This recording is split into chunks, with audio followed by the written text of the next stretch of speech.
नमस्कार। नमस्कार। जय श्रीराम। जय श्रीराम। आज आम पुणी एकाठी होइछे जी एक विशेष आलोचना पाई। हाँ आउ आमे बुढ़ीबा गोस्वामी तुलसीदासंकर कालजयी कृति श्री रामचरित मानसर गभीर सागर रे। हाँ आउ आज आमे मानसर बालकांडरू गोटी निर्दिष्ट अंश देखिबा। दोहा संख्या 3 आउ तार चतुर्थ चौपाई। एडा बेस गुरुत्वपूर्ण कारण एथिरे दुष्ट माने खळ प्रकृतिर लोकंकर स्वभाव आउ तार परिणाम कौन होए से विषय कहा जाइछि। अच्छा आमर एई जो आलोचना एहा खळ स्वभाव आउ तार परिणाम शीर्षकरे थिबार एक विश्लेषण उपरे आधारित। तेणु एहार पूरा अर्थ जो गभीर कथा सबु अछि सेगुडी को भल भाबरे बुझिबाकु हेले मोर अनुरोध शेष पर्यंत आम सांगरे रुहंतु। हाँ निश्चय। आउ जदि एमिति आध्यात्मिक किंबा दार्शनिक विश्लेषण रे आपण मानकर आग्रह अछि तेबे आम चैनल को सब्सक्राइब करिवा कथा भी भाबी करंती। सेमिति हेले आगोकू जहा आलोचना हेबो सहजरे पहुंची जीवो। ठीक तेबे आज आमर लक्ष्य कौन? आमे चेष्टा करिबा एही चौपाईर प्रतिटी शब्दर अर्थ को बुझिबाकू। आ भितरे जो गूढ़ कथा लुचि रहिछि ताकू खोली देखिबा आउ रामायणर पूरा कहानी भितरे एहार स्थान केउठी तातु भी जानिबा। आ सबुठु बड़ कथा हैला आम निज जीवन पई एथरु किछि शिखिबाकू मिलुछि कि नाही सेटा देखिबा। हाउ तेबे आरंभ करिबा। मु प्रथमे श्लोकटी पढ़ी दउछि टिके ध्यान देई शुणिबे। पर अकाजु लगितनु परिहराई जिमि हिम उपलकृषि दली गरेहि बंदौ खल जस शेष सरोसा सहस्य बदन बरनई परदोषा। बहुत सुंदर धन्यवाद। आसंतु प्रथमे एही शब्दगुड़िकर सरल अर्थटा बुझिनेबा। पर अकाजु एहार माने हेला अन्य कहार अहित माने अनिष्ट बा क्षति करिबा। लगी तनु परिहरे माने सेई अन्यर क्षति करिवा पई निज शरीर को भी छाड़ी दियंती निज जीवन भी देई दियंती। आश्चर्य। जिमि हिमा उपाला जिमि माने जेपरी हिम हेला बरफ आ उपल हेला कुआ पत्थर। कृषि दली गरही माने फसल को दली देई नष्ट करी देई निजे भी गरही माने गली जांती बा नष्ट होई जांती। अच्छा ने क्रोधित शेषनाग। ओहो।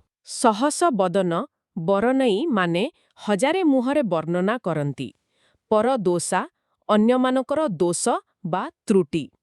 तेणु जदि पूरा मिसेईकी देखिबा सरल अर्थटा कौन हेउची दुष्ट लोक माने अन्यर खराब करिबा पई निज देह कथा भी भाबंतिनी जीवन भी देई दियंती। ठीक जेमिति बरफ आउ कुआ पत्थर फसल नष्ट करी देई निजे भी मिले जांती। आउ मु तुलसीदास कहुछंती सेई खळमानक स्वभावकु वर्णना करुछि जेमिति क्रोधित शेषनाग निज हजारे मुहरे केवल अन्यर दोष ही गाई चले। ए तो गला सरल अर्थ किंतु मोते लागुछि एहा भितरे आउरी बहुत किछि अछि। तुलसीदास जी ए पदगुड़िकु एकदम आरंभरे रखिछंती। बालकांडरे एहार किछि खास कारण अछि कि कारण से तो आगुरु साधु संतंक कथा कहिछंती तापरे जाई ए दुष्ट लोकंक कथा एमती काहेकि? निश्चय कारण अछि। एइटा गोटे बहुत भल प्रश्न।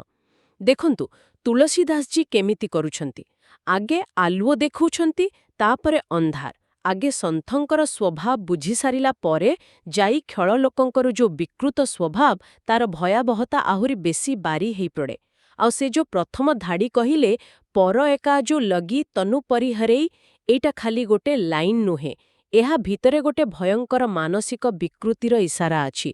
देखंतु साधारणतः सबु जीव निजकु बंचेई रखिबाकु चाहंती ना आत्मरक्षा। हाँ सेटा तो स्वाभाविक। किंतु खेल लोक एहार उल्टा ता मनरे अन्यर क्षति करिवार इच्छा एते बेसी एते प्रबल जे सेथिपई से निजर स्वार्थ निजर सुख एमिति कि निज जीवन को भी किछि मने करेनी।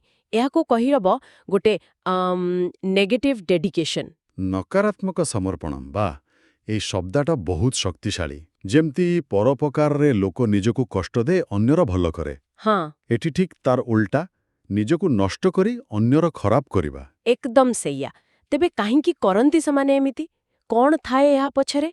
ईर्ष्या प्रतिशोध। हाँ सेटा मु भी भाबुथिले केउ जिनिस जनकु एते तळकु नै जाए जे से निजर विनाश करी अन्यर अनिष्ट करिबाकु बाहारे। आमे जेउ विश्लेषणटी देखुछे सेथिरे कुहा जाइछि जे हाँ ईर्ष्या गोटे बड़ कारण होई पारे। अन्य काहार सुख काहार उन्नति देखि सही न पारिबा ତାକୁ କେମିତି ନଷ୍ଟ କରିବି ସେଇ ଚିନ୍ତା।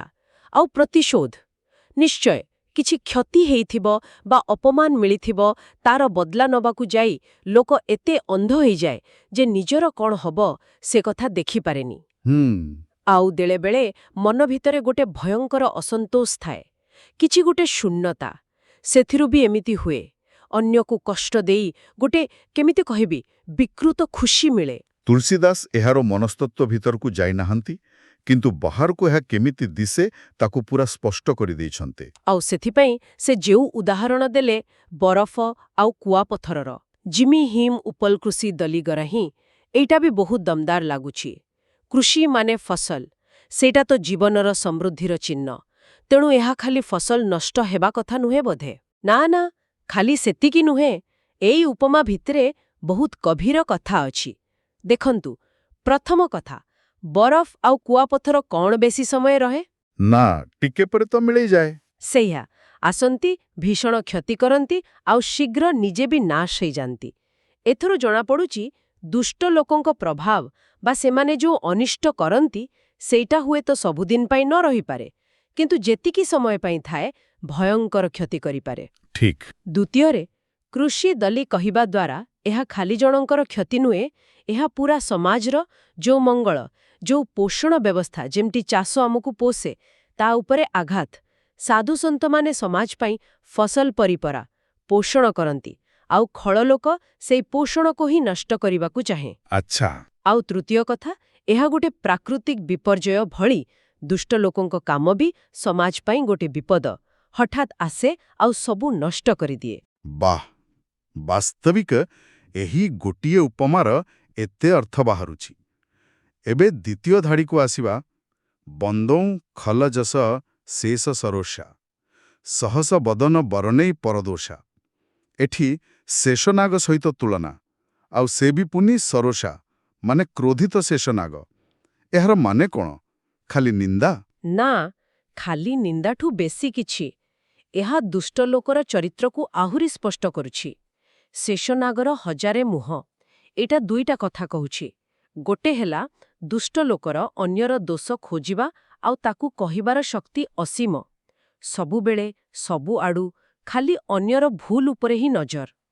ଆଉ ଦ୍ୱିତୀୟ କଥା, ହଜାରେ ମୁହଁରେ ବର୍ଣ୍ଣନା କରିବା ମାନେ ସେଇ ଦୋଷକୁ ବଢ଼େଇ ଚଢ଼େଇ କହିବା, ବହୁତ ବଡ଼ କରି ପ୍ରଚାର କରିବା। ଗୋଟେ ଛୋଟ କଥାକୁ 100 ରକମ ରଙ୍ଗ ଦେଇ 100 ଲୋକଙ୍କୁ କହି କଥାକୁ ବଢ଼େଇବା। ଏଇଟା ହେଲା ବିଷାକ୍ତ ଯୋଗାଯୋଗ, ଟକ୍ସିକ୍ କମ୍ୟୁନିକେସନ ଯାହାକୁ କହନ୍ତି। ବୁଝିଲେ। ଆଉ ସେ ସରୋଷା, କ୍ରୋଧିତ ଶବ୍ଦଟା ଯୋଡ଼ି ତୁଳସୀଦାସ ବୋଧେ କହିବାକୁ ଚାହୁଁଛନ୍ତି ଯେ ଏ ଯୋଉ ଦୋଷ ବର୍ଣ୍ଣନା, ଏଇଟା ଖାଲି ତଥ୍ୟ ନୁହେଁ, ଏଇଟା ରାଗ, ଘୃଣା, ହିଂସାରୁ ବାହାରୁଛି, ଯେମିତି ସତରେ ସେମାନେ ବିଷ ବାନ୍ତି କରୁଛନ୍ତି। ବାପରେ, ଏ ବିଶ୍ଳେଷଣ ତ ଆହୁରି ଗଭୀର। ତେବେ ଏଥିରୁ ଗୋଟେ କଥା ସଫା ଜଣାପଡ଼ୁଛି, ତୁଳସୀଦାସ ସାଧୁ ଆଉ ଖଳ ଭିତରେ ଗୋଟେ ପୁରା ପାଚେରୀ ଟାଣି ଦେଉଛନ୍ତି। ସାଧୁ ଅନ୍ୟର ଦୋଷ ଲୁଚାଏ, ଖଳ ଖୋଜି ବଢ଼େଇ କୁହେ। ହଁ, ସାଧୁ ଅନ୍ୟର ଭଲ ପାଇଁ ନିଜେ କଷ୍ଟ ସହେ, ଖଳ ଅନ୍ୟର ଖରାପ ପାଇଁ ନିଜେ ନଷ୍ଟ ହୁଏ। ଏ ଯୋଉ ଦୁଇଟି ଚରମ ସୀମା, ଏହା ଆମ ସାଧାରଣ ଜୀବନରେ କେତେ ଦେଖାଯାଏ? ବହୁତ ଦେଖାଯାଏ। ଏହା ଆଦୌ କାଳ୍ପନିକ ନୁହେଁ। ଆମେ ଯେଉଁ ମୂଳ ଲେଖା ଦେଖୁଛେ ସେଥିରେ ବି ଏଇ ତୁଳନାଟାକୁ ଗୁରୁତ୍ୱ ଦିଆଯାଇଛି। କୁହାଯାଇଛି, ସନ୍ଥ ହଂସ ପରି। କ୍ଷୀର ଆଉ ପାଣି ମିଶିଥିଲେ କ୍ଷୀରତକ ପିଇଦେଇ ପାଣି ଛାଡ଼ିଦିଏ, ମାନେ ଗୁଣତକ ନିଏ, ଦୋଷ ଛାଡ଼ିଦିଏ। ଆଚ୍ଛା। କିନ୍ତୁ ଖଳ ଲୋକ ମାଛି ପରି।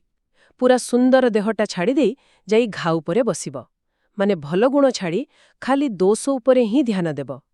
ସନ୍ଥ ସମସ୍ତଙ୍କର ଭଲ ଚାହାନ୍ତି, ସବ୍ କର ହିତ ଜିନକେ ଜିୟ ବସହିଁ। କିନ୍ତୁ ଖଳ ଲୋକ, ସେ ଅନ୍ୟର ବିପତ୍ତିରେ ଖୁସି ହୁଏ। ବିପତ୍ତି ଭବନ ଯେହି ସନ୍ତୋ କେତା। ଆଉ ଅନ୍ୟର ସମ୍ପତ୍ତି ଦେଖିଲେ ତାକୁ ଦୁଃଖ ଲାଗେ। ଦେଖି ପର ବିପତ୍ତି ସୁଖ ମାନେହିଁ, ନିଜ ସମ୍ପତ୍ତି ପର ସମ୍ପଦ ଜାନେହିଁ। ଦେଖନ୍ତୁ କେତେ ଉଲ୍ଟା ମାନସିକତା। ମନ୍ଥରା, ରାବଣ ଆଉ ଶୂର୍ପଣଖା କଥା କୁହାଯାଇଛି। ଏମାନେ କେମିତି ଏଇ ଶ୍ଲୋକର ଭାବକୁ ଦେଖାଉଛନ୍ତି? ମନ୍ଥରଠୁ ଆରମ୍ଭ କରିବା। ହଁ, ମନ୍ଥରା ତ ଗୋଟେ, ଏମିତି କହିଲେ ଚଳିବ, ପାଠ୍ୟପୁସ୍ତକ ଉଦାହରଣ, କ୍ଲାସିକ୍ ଏକ୍ଜାମ୍ପଲ। ସେ ଯେଉଁ ପର ଅକାଜୁ ଲଗି ତନୁ ପରିହରେଇ ଆଉ ପର ଦୋଷା ବର୍ଣ୍ଣନା, ଦୁଇଟା ଯାକ ତା ପାଖରେ ଦେଖିବାକୁ ମିଳେ। ଭାବନ୍ତୁ ତ, ରାମ ରାଜା ହେଲେ ମନ୍ଥରାର ନିଜର କ'ଣ କ୍ଷତି ହୋଇଥାନ୍ତା? କିଛି ନୁହେଁ, ବରଂ ରାଜପରିବାରର ଭଲ ହୋଇଥାନ୍ତା। ହଁ, ସେ ତ ରାଣୀଙ୍କ ଦାସୀ ଥିଲା। ସେଇଆ, କିନ୍ତୁ କେବଳ ଈର୍ଷ୍ୟା, ରାମଙ୍କ ପ୍ରତି ଈର୍ଷ୍ୟା ଆଉ କୈକେୟୀଙ୍କ ମନରେ ଭରତ ପାଇ ଗୋଟେ ଅହେତୁକ ମୋହ ଜଗେଇ ସେ ପୂରା ଖେଳ ଉଲ୍ଟି ଦେଲା। ସେ ବିଷ ମଞ୍ଜି ବୁଣିଲା ରାମଙ୍କ ବିରୁଦ୍ଧରେ। ସେ ଜାଣି ବି ନଥିବ ଏହାର ପରିଣାମ କେତେ ଖରାପ ହେବ, କିନ୍ତୁ ଅନ୍ୟର, ରାମଙ୍କର ଖରାପ କରିବାର ଇଚ୍ଛା ଏତେ ବେଶୀ ଥିଲା ଯେ ସେ ନିଜର ସ୍ଥିତି, ନିଜର ସମ୍ମାନ, ଏମିତିକି ପୂରା ଅଯୋଧ୍ୟାର ଶାନ୍ତିକୁ ବି ବାଜି ଲଗେଇଦେଲା। ଠିକ୍। ଆଉ ସେ କୈକେୟୀଙ୍କ କାନରେ ରାମଙ୍କ ବିଷୟରେ କେତେ କ'ଣ ମିଛ ଦୋଷ, ମିଛ ଭୟ ଭର୍ତ୍ତି କରିଦେଲା। ଏଇଟା ହେଲା ସେଇ ସହସ ବଦନ ବରନଇ ପରଦୋଷାର ଗୋଟେ ସୂକ୍ଷ୍ମ ରୂପ। ବୁଝିଲି। ଆଉ ରାବଣ, ସେ ତ ମହାପ୍ରତାପୀ ରାଜା ଥିଲା, ତା କ୍ଷେତ୍ରରେ କେମିତି? ଆରେ ରାବଣର କାହାଣୀ ତ ଏଇ ଶ୍ଲୋକର ଗୋଟେ ପୁରା ମହାକାବ୍ୟ। ସୀତାଙ୍କୁ ହରଣ କରିବା, ଏଇଟା ଥିଲା ସେଇ ପର ଅକାଜୁର ଚରମ ସୀମା। ହଁ। ତାକୁ କେତେ ଲୋକ ବୁଝେଇଲେ, ମାରିଚ, ବିଭୀଷଣ, ନିଜ ସ୍ତ୍ରୀ ମନ୍ଦୋଦରୀ, ସମସ୍ତେ କହିଲେ ଏଇଟା ଅଧର୍ମ, ଏଥିରେ କୁଳନାଶ ହବ। କିନ୍ତୁ ନିଜର ଅହଙ୍କାର, ନିଜର ପ୍ରତିଶୋଧ ଭାବନା ଆଉ ରାମଙ୍କ ପ୍ରତି ଥିବା ସେଇ ଶତ୍ରୁତା, ଏସବୁ ଯୋଗୁଁ ସେ କାହା କଥା ଶୁଣିଲାନି। ସେ ଖାଲି ରାମଙ୍କୁ କଷ୍ଟ ଦେବାକୁ ଚାହିଁଲାନି। ସେ ନିଜର ସବୁକିଛି ଶକ୍ତି, ସମ୍ପଦ, ପରିବାର ଆଉ ଶେଷରେ ନିଜ ଜୀବନଟା, ତନୁ ପରିହର ହିଁ, ସବୁ ସେ ଗୋଟିଏ ଭୁଲ କାମ ପାଇଁ ବଳି ଦେଇଦେଲା। ସତ କଥା। ଆଉ ତା ଦରବାରରେ ବି ଦେଖନ୍ତୁ, ସେ ସବୁବେଳେ ଅନ୍ୟମାନଙ୍କର, ବିଶେଷ କରି ମଣିଷ ଆଉ ଦେବତାମାନଙ୍କର ଦୋଷ ଦୁର୍ବଳତା କହି ନିଜକୁ ବଡ଼ ଦେଖେଇ ହେଉଥିଲା। ଏଇଟା ବି ସେ ସହସ ବଦନ ବରନଇ ପରଦୋଷାର ଆଉ ଗୋଟେ ଦିଗ। ଠିକ୍। ଆଉ ରହିଲା ଶୂର୍ପଣଖା, ତା କଥା ବି ଟିକେ କୁହନ୍ତୁ। ହଁ, ଶୂର୍ପଣଖା, ସେ ବି ଏଇ ଖଳ ପ୍ରକୃତିରୁ ବାଦ ଯାଇନି। ଯେତେବେଳେ ତାର ନିଜ ଇଚ୍ଛା ରାମ ବା ଲକ୍ଷ୍ମଣଙ୍କୁ ପାଇବା ପୂରଣ ହେଲାନି, ଆଉ ଉପରେ ସେ ଅପମାନ ପାଇଲା, ଲକ୍ଷ୍ମଣ ତା ନାକ କାନ କାଟିଦେଲେ, ସେ ପୂରା ପ୍ରତିଶୋଧ ନେବାକୁ ବାହାରି ପଡ଼ିଲା। ଆଗ ଯାଇ ଖରଦୂଷଣଙ୍କୁ ଉସୁକେଇଲା, ସେମାନେ ମଲେ। ତାପରେ ଯାଇ ରାବଣ ପାଖରେ କଥାଟାକୁ ଏମିତି ବଢ଼ି ଚଢ଼ି କହିଲା, ସୀତାଙ୍କ ସୁନ୍ଦରତା ବିଷୟରେ ଏମିତି ବର୍ଣ୍ଣନା କଲା ଯେ ରାବଣ ପୁରା ମୋହିତ ହୋଇ ସୀତାଙ୍କୁ ଚୋରି କରିବାକୁ ବାହାରିଲା। ଭାବନ୍ତୁ, ନିଜ ଅପମାନର ବଦଲା ନେବାକୁ ଯାଇ ସେ ପରୋକ୍ଷରେ ନିଜ ପୂରା ରାକ୍ଷସ କୁଳର ବିନାଶର କାରଣ ସାଜିଲା। ବାପରେ। ଏଠି ବି ସେଇ ଦୁଇଟା କଥା ଦେଖନ୍ତୁ, ପର ଅକାଜ ଲଗେ ତନୁ ପରିହରେ, ନିଜ କୁଳ ନାଶ ହେଉ ପଛେ ବଦଲା ନେବି, ଆଉ ସହସ ବଦନ ବରଣେଇ ପରଦୋଷା, ରାମ ଲକ୍ଷ୍ମଣଙ୍କ ବିରୁଦ୍ଧରେ ମିଛ କହିବା, ସୀତାଙ୍କ ରୂପକୁ ଅତିରଞ୍ଜିତ କରିବା। ହଁ, ଏ ଉଦାହରଣଗୁଡ଼ିକ ପରେ ଶ୍ଲୋକଟା ଆହୁରି ପରିଷ୍କାର ହୋଇଗଲା। ତେବେ ପ୍ରଶ୍ନ ହେଉଛି, ଏ ଯୋଉ ହଜାର ହଜାର ବର୍ଷ ତଳର ଜ୍ଞାନ, ଏଇଟା ଆଜି ଆମ ପାଇଁ କେତେ କାମର? ଆମ ଚାରିପାଖରେ କ'ଣ ଏମିତି ଖଳ ସ୍ୱଭାବ ଏବେ ବି ଦେଖିବାକୁ ମିଳେ? ଦୁଃଖ ଲାଗୁଛି କହିବାକୁ, କିନ୍ତୁ ହଁ, ନିଶ୍ଚୟ ମିଳେ। ମଣିଷ ସ୍ୱଭାବର ଏଇ ଯୋଉ ଖରାପ ଦିଗଟା, ଏଇଟା କ'ଣ ଏତେ ସହଜରେ ବଦଳେ? ଆମେ ଆମ ଦୈନନ୍ଦିନ ଜୀବନରେ ଦେଖିବାକୁ ପାଉ। କାମ କଲା ଜାଗାରେ ହେଉ, ସାଙ୍ଗସାଥୀଙ୍କ ଭିତରେ ହେଉ, ସମାଜରେ ହେଉ, ଏମିତି ଲୋକ ଅଛନ୍ତି ଯୋଉମାନେ ଅନ୍ୟର ଭଲ ଦେଖିଲେ ଜଳନ୍ତି, ଅନ୍ୟର ଖରାପ କରିବାକୁ ସୁଯୋଗ ଖୋଜନ୍ତି, ଆଉ ସବୁବେଳେ ଅନ୍ୟର ଦୋଷ ବାଛିବାରେ ଲାଗିଥାନ୍ତି। ହଁ, ସେ ଗୁଜବ କରିବା, ପରନିନ୍ଦା କରିବା, ଏସବୁ ତ ବହୁତ ଦେଖାଯାଏ। ସେଇଆ, ଏସବୁ ସେଇ ସହଜ ବଦନ ବରନଇ ପରଦୋଷାର ଆଜିକାଲିକା ରୂପ। ଆଉ କେହି କେହି ତ ନିଜର ଈର୍ଷ୍ୟା କିମ୍ବା ବଦଳା ନେବା ପାଇଁ ଏତେ ଆଗେଇ ଯାଆନ୍ତି ଯେ ନିଜର ସମ୍ମାନ, ନିଜର ସମ୍ପର୍କ, ଏମିତିକି ଚାକିରି ବା ବ୍ୟବସାୟକୁ ବି ବିପଦରେ ପକେଇ ଦିଅନ୍ତି। ଏଇଟା ହେଲା ସେହି ପର ଅକାଜୋ ଲାଗି ତନୁ ପରିହେରେ ହିଁର ପ୍ରତିଧ୍ୱନି। ଭୟଙ୍କର କଥା। ତାହେଲେ ଏଥିରୁ ବଞ୍ଚିବାର ବାଟ କ'ଣ? କିଛି ଉପାୟ ଅଛି? ତୁଳସୀଦାସ କିଛି କହିଛନ୍ତି? ହଁ, କହିଛନ୍ତି। ତୁଳସୀଦାସ ବହୁତ ଥର ସଂକେତ ଦେଇଛନ୍ତି। ଆଉ ଆମେ ଯେଉଁ ଆଧାର ଉପରେ କଥା ହେଉଛେ, ସେଥିରେ ବି ଏକଥା କୁହାଯାଇଛି। ସବୁଠୁ ଜରୁରୀ ଉପାୟ ହେଲା ସଙ୍ଗ। ମାନେ ଆମେ କାହା ସାଙ୍ଗରେ ମିଶୁଛେ, କାହା କଥା ଶୁଣୁଛେ, କାରଣ ଏଟା ଆମ ନିଜ ଚିନ୍ତା, ନିଜ କାମକୁ ବହୁତ ପ୍ରଭାବିତ କରେ। ରାମାୟଣରୁ ଦୁଇଟା ବଢ଼ିଆ ଉଦାହରଣ ନେବା। କୁହନ୍ତୁ। ଗୋଟେ ହେଲେ ଭରତ। ଭାବନ୍ତୁ ତାଙ୍କ ଅବସ୍ଥା। ବାପା ଚାଲିଗଲେ, ମା ଯୋଗୁଁ ଭାଇ ବଣକୁ ଗଲେ, ନିଜ ମୁଣ୍ଡରେ ରାଜ୍ୟଭାର।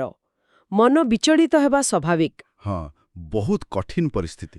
କିନ୍ତୁ ଯେତେବେଳେ ସେ ରାମଙ୍କୁ ଭେଟିବାକୁ ଚିତ୍ରକୂଟ ଗଲେ, ତାଙ୍କ ସାଙ୍ଗରେ କିଏ ଥିଲେ? ଅଯୋଧ୍ୟାର ବଡ଼ ବଡ଼ ଋଷି, ମୁନି, ସନ୍ଥମାନେ। ସେଇ ଯୋଉ ସତ୍ସଙ୍ଗ ସେଇଟା ହିଁ ତାଙ୍କୁ ଶକ୍ତି ଦେଲା ଧର୍ମ ରାସ୍ତାରେ ଠିକ୍ ଭାବରେ ରହିବାକୁ, ଠିକ୍ ନିଷ୍ପତ୍ତି ନେବାକୁ, କୌଣସି ଲୋଭରେ ନ ପଡ଼ିବାକୁ। ଆଚ୍ଛା। ଆଉ ଏହାର ପୁରା ଓଲଟା ଉଦାହରଣ ହଉଛି କୈକେୟୀ। ସେ କ'ଣ ପ୍ରଥମରୁ ଖରାପ ଥିଲେ? ନା, ସେ ତ ରାମଙ୍କୁ ବହୁତ ଭଲ ପାଉଥିଲେ। ସେଇଆ। ଭଲ ମା, ବୀର ପତ୍ନୀ, ଦଶରଥଙ୍କର ସବୁଠୁ ପ୍ରିୟ ରାଣୀ। କିନ୍ତୁ ମନ୍ଥରା ପରି ଗୋଟେ ଖଳ ଈର୍ଷା କରୁଥିବା ଦାସୀର କୁସଙ୍ଗରେ ପଡ଼ି ତାଙ୍କ ବୁଦ୍ଧି ଏମିତି ବିଗିଡ଼ିଗଲା ଯେ ସେ ନିଜ ପୁଅଠୁ ବି ବେଶୀ ଭଲ ପାଉଥିବା ରାମଙ୍କ ପାଇଁ ବନବାସ ମାଗି ବସିଲେ। ସତରେ ସଙ୍ଗର ପ୍ରଭାବ କେତେ ବେଶୀ! ହଁ, ଏଥିରୁ ଜଣାପଡ଼ୁଛି କୁସଙ୍ଗ ସୁନାକୁ ବି ପଥର କରିଦେଇପାରେ। ତେଣୁ ଆମେ କାହା ସାଙ୍ଗରେ ସମୟ କାଟୁଛେ, କାହା କଥା ଶୁଣୁଛେ, ସେଇଟା ବହୁତ ବହୁତ ଗୁରୁତ୍ୱପୂର୍ଣ୍ଣ। ଏଇଟା ବାସ୍ତବିକ ଗୋଟେ ବଡ଼ ଶିକ୍ଷା। ତେବେ ଆମେ ଯଦି ଆଜିର ପୁରା ଆଲୋଚନାଟାକୁ ସଂକ୍ଷେପରେ କହିବା, ମୁଖ୍ୟ କଥାଗୁଡ଼ିକ କ'ଣ ହେବ? ମତେ ଲାଗୁଛି ମୁଖ୍ୟ କଥାଗୁଡ଼ିକ ହେଲା 1. ଖଳ ଲୋକର ସ୍ୱଭାବ ହେଲା ସେ ଅନ୍ୟର ଖରାପ କରିବାକୁ ଯାଇ ନିଜକୁ ବି ନଷ୍ଟ କରିଦିଏ। ଏଇଟା ଗୋଟେ ଭୟଙ୍କର ବିକୃତି। 2. ସେମାନଙ୍କର ପ୍ରଭାବ ବରଫ କି କୁଆପଥର ପରି ଭୟଙ୍କର କ୍ଷତି କରେ, କିନ୍ତୁ ବେଶୀ ସମୟ ରହେନି। ତଥାପି ସେ ଅଳ୍ପ ସମୟ ଭିତରେ ବହୁତ ନଷ୍ଟ କରିପାରେ। ଠିକ୍। 3. ସେମାନଙ୍କର ନଜର ସବୁବେଳେ ଅନ୍ୟର ଦୋଷ ଉପରେ, ଆଉ ସେମାନେ ସେଇ ଦୋଷକୁ ବଢ଼େଇ ଚଢ଼େଇ ବିଷ ଭଳି ଚାରିଆଡ଼େ ଖେଳିବାରେ ଖୁସି ପାଆନ୍ତି।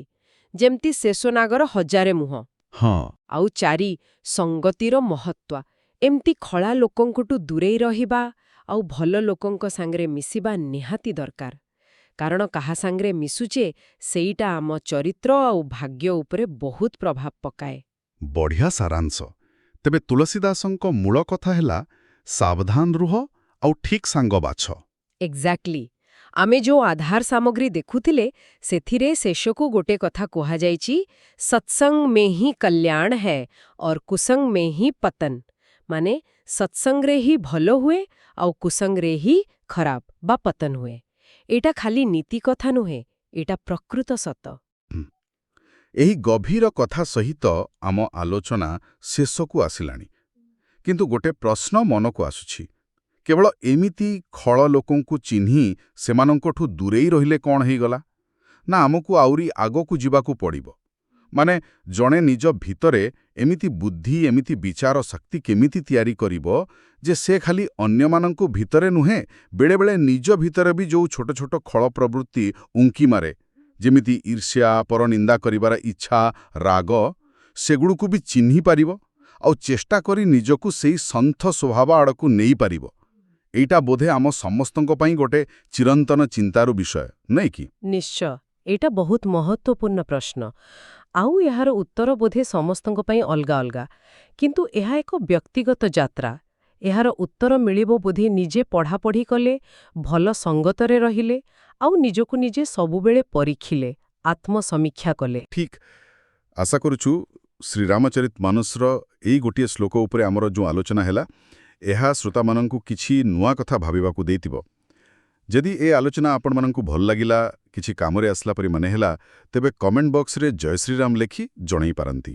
ହଁ, ଆଉ ଯଦି ଆପଣମାନେ ଶ୍ରୀରାମଚରିତମାନସର ଆହୁରି ଅନେକ ଅଂଶର ଏମିତି ଗଭୀର ଆଲୋଚନା ଶୁଣିବାକୁ ଚାହୁଁଛନ୍ତି, ତେବେ ଆମ ସହିତ ଯୋଡ଼ି ହୋଇ ରହିବାକୁ ଭୁଲିବେ ନାହିଁ। ଆଜିର ଏହି ଆଲୋଚନାରେ ଆମ ସହିତ ରହିଥିବାରୁ ସମସ୍ତଙ୍କୁ ବହୁତ ବହୁତ ଧନ୍ୟବାଦ। ଧନ୍ୟବାଦ। ପୁଣି ଦେଖାହେବା ଆଉ ଏକ ନୂଆ ବିଷୟ ସହିତ। ଜୟ ଶ୍ରୀରାମ। ଜୟ ଶ୍ରୀରାମ। ଆପଣ ଶୁଣୁଛନ୍ତି ରେଡିଓ ତୋଷାଳୀ, ଆମ ମାଟିର ସ୍ୱର।